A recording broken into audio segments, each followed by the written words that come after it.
they were really kind of us to allow that space. And once we started talking, learning about them more, what we learned is that they cannot talk about their identity in their workspace. So they are privately queer, but publicly they never talk about it. So that kind of like left us with question like, if we can't celebrate them, who would else do? The fact that you have a queer female cop at the center of it. So of course, the decision to have that in the first place, and again, it's a great subversion, because traditionally and historically, the genre has always been the police, whether you call it police procedural or like just an investigative thriller. It's rooted in masculinity. Hi, Deepak. Hi.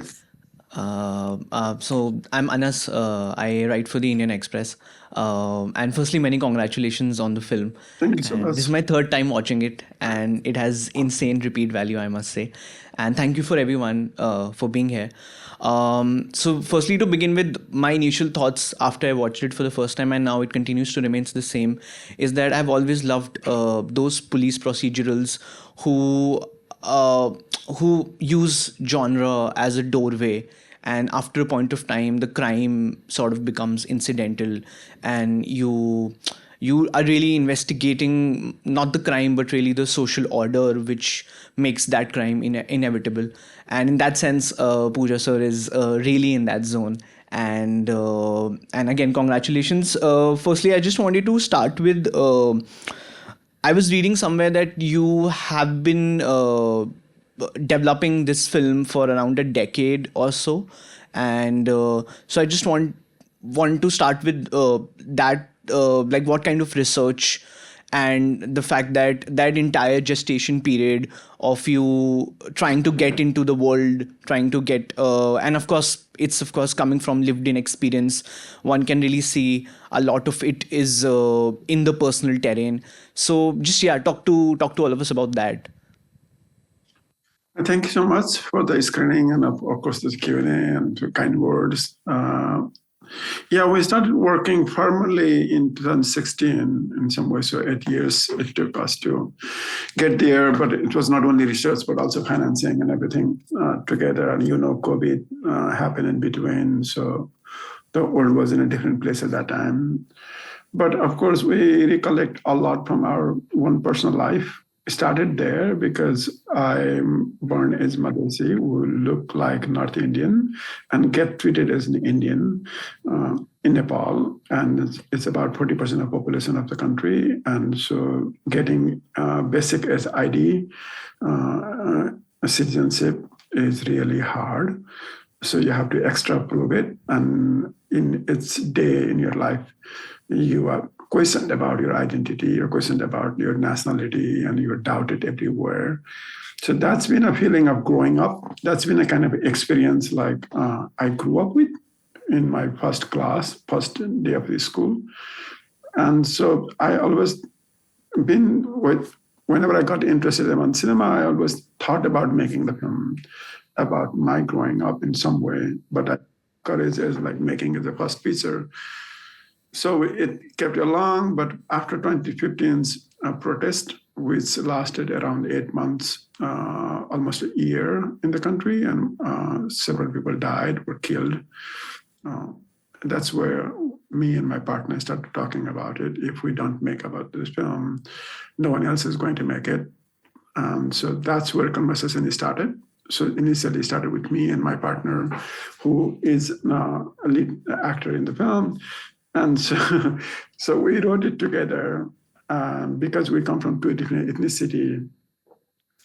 Our initial idea emerged from there. And then we brought into the genre police structure because relationship between police and locals were worse at that time. And we thought that would be like, give us a good opportunity to explore. Why not start there? And both of us, we're not police officer. We are not police officer. We never worked in department. So for us to learn, because once we start writing, our process is to get to know them. So we started meeting officers, spending time in the police station, learning. And that's also because of that, took a long time. Talking about Pooja's character, because it's of course a character driven narrative, and the fact that you have a queer female cop at the center of it. So of course the decision to have that in the first place, and again it's a great subversion, because traditionally and historically the genre has always been the police, whether you call it police procedural or like just an investigative thriller, it's rooted in masculinity, but here you're moving away from it completely. And I also read somewhere that while you were researching you came across a lot of queer female cops who were of course and you interacted with them. So again, if you can share something on those lines. So yes, like I think because it was inspired by us in some way, and as I was going to play the lead always, so it was going to be female body, like a female officer to begin with. But once we started to interview people of the Asa's generation or Pooja's generation, we used to encounter like a lot of queer officers, and they were very respected. And they had done good in department, though number were really few, because Nepal is still 97% male dominated force, and they're like being able to exist there in first place and lead the department, being crucial points, was inspiring. And meeting able to them, like they were very kind to let us come to their private spaces, be in office, follow their home, do the work. So they were really kind to us to allow that space. And once we started talking, learning about them more, what we learned is that they cannot talk about their identity in their workspace. So they are privately queer, but publicly they never talk about it.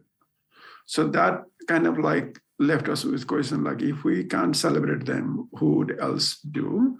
And so for us, that became another layer of the film.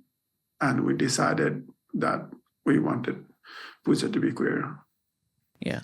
I also want to pick your brain about the visual language of the film, which to me seems really moving the boundaries of fiction, and at sometimes it really feels a non-fiction film, because you can really it's so to say like a very cinema verite style sort of approach that you have gone with. There's so many long takes, unusual close-ups, and again the choice.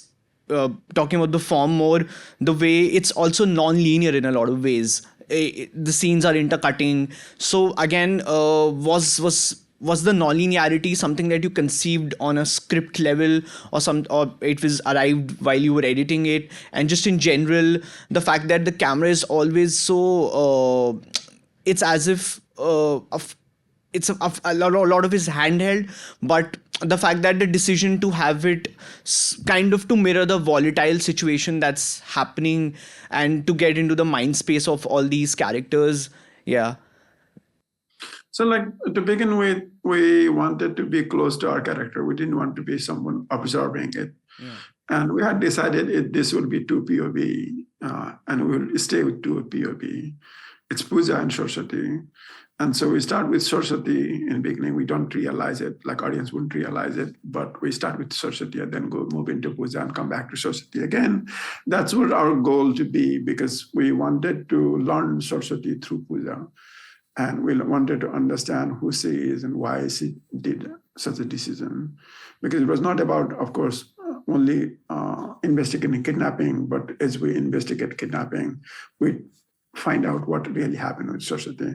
That was the core of the film in the very beginning. So that's we decided to be with them. And like people in someone like us growing up in the community, we're always aware about how we've been seen, who is what we wear is subject, how we walk, what we speak, it's always been felt like watched. So that was another layer that we wanted to have in the film, like have that surveillance layer in the film. So even if it is a close-up, you will always see someone else being in a frame at the same time. That's why we went for anamorphic. We went for wide as possible. So even if it is close-up, you would have a reference of other people, because that's how us today's world been growing, right? Like it's very hard to be alone. It's very hard to think that that's your private space. And that's what we wanted to reflect, because it's also a police drama. It's also a drama where it's literally talking about police. So that's been our approach. So even if you're in a protest, if you see, like we go to protest for first time when Pooja goes inside the protest, and we see protest from very closely. And that was our kind of goal in our thinking about visual language. Yeah, makes sense. And about the editing, the choice that you have gone with.